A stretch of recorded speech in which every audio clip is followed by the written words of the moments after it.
Happy Friday, everybody. Thank goodness. So glad it's Friday and another weekend is here. So I've been home from work for a little while. I brought my plants out for a field trip. Variety of tomatoes. More tomatoes.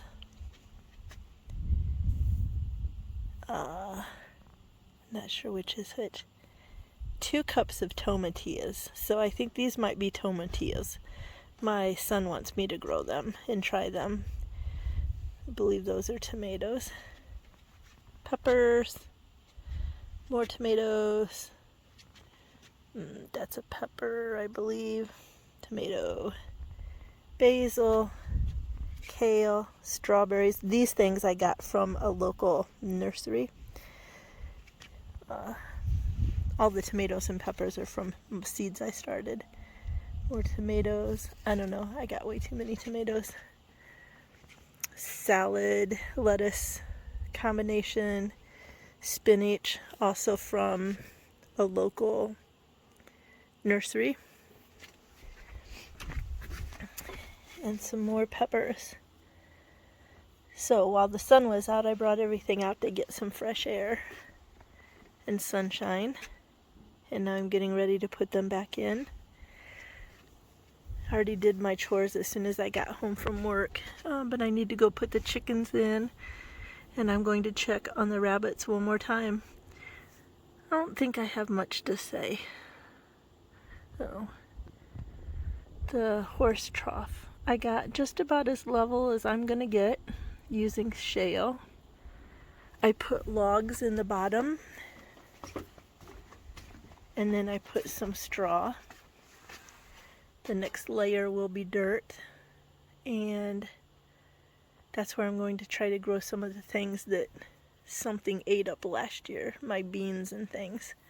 I'll put in there because hopefully that's tall enough that the critters won't get in that ate all my beans. And then the buckets I got I need to fill, and probably put some of the tomatoes in there. Anyway, work is kicking my butt, so I'm not feeling very talkative. I work with special needs kids, a variety of special needs kids that, the mental health special needs more than the physical special needs. Love working with the kids, love it, but it's not an easy job, and I'm really tired, and it's kicking my butt. And then sometimes after you've been doing a job for decades, you can see that there's a train wreck coming. Yeah, I'll just leave it at that. There's a train wreck coming and not much you can do about it. And whenever that's going on at work, it makes me really tired. So, yeah, I think I'll just basically leave it at this. Maybe show you a quick glimpse of the chickens and the bunnies as I close them up for the night, but hopefully I'll get some sleep and have a little better attitude tomorrow. Well, maybe I won't have a better attitude tomorrow. I have to take the truck for one of the expensive maintenance things tomorrow. So I'll probably check in with you more later this weekend. But let me go get the chicks put away so I can settle in for the evening and go to bed.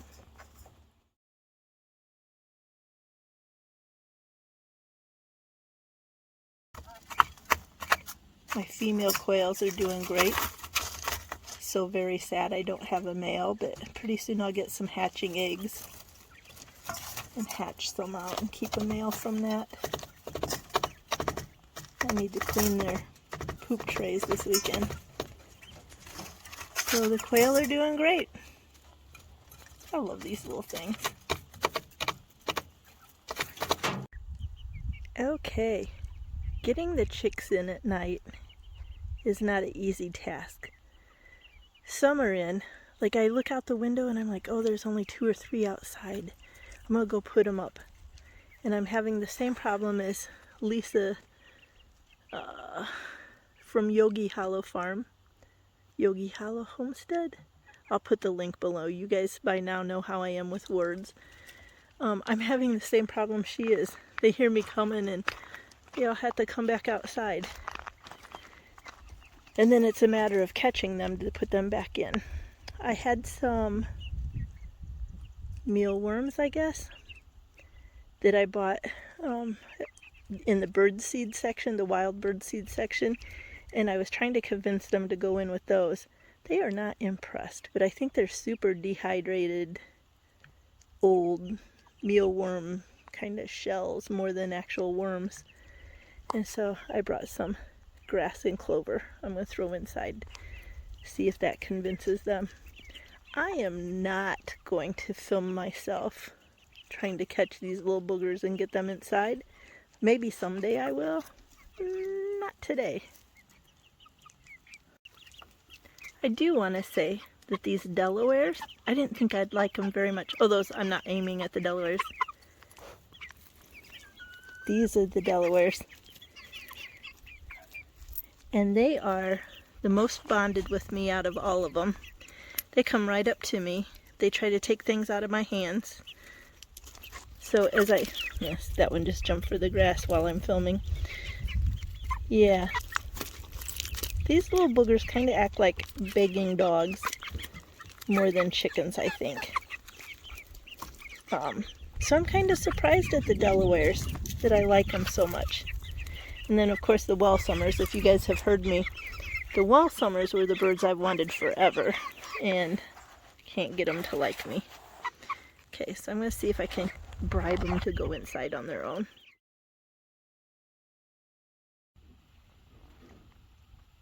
Bees on these little flowers. Strange, since we just had snow less than a week ago. I'm happy to see them. I think these are those little henbit flowers.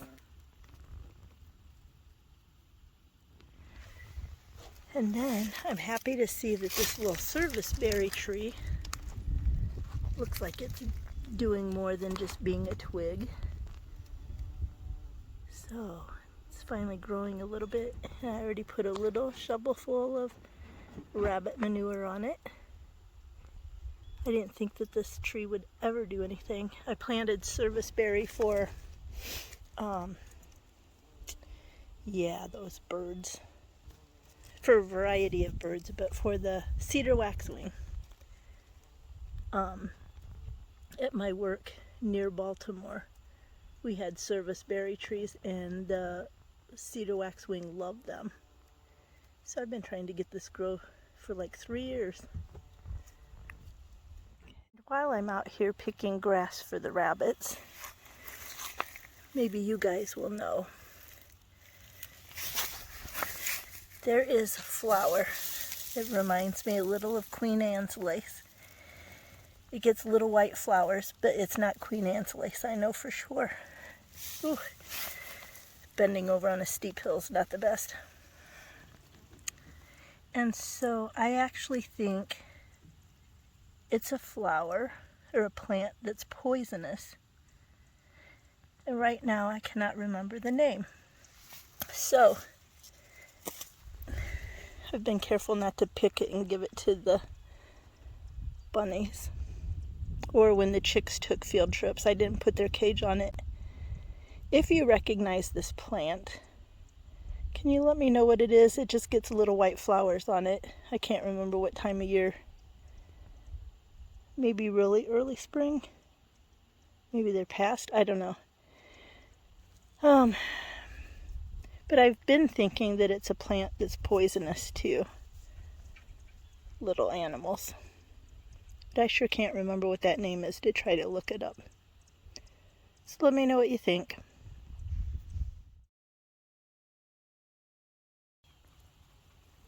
This is the third little batch of grass I've given to the rabbits since I've been home from work. They really like it. This is the older doe. The younger doe, who, by the way, I thought was too young to breed just by like a month or so.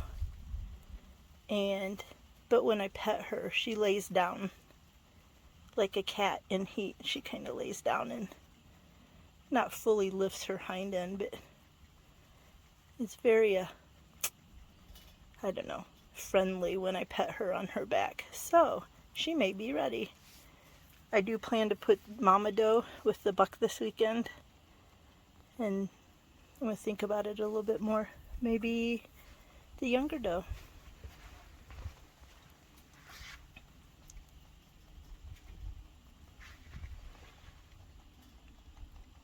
Listening to the rabbits munch their grass is almost as wonderful as when I was a kid listening to the horses and the cows eat their food.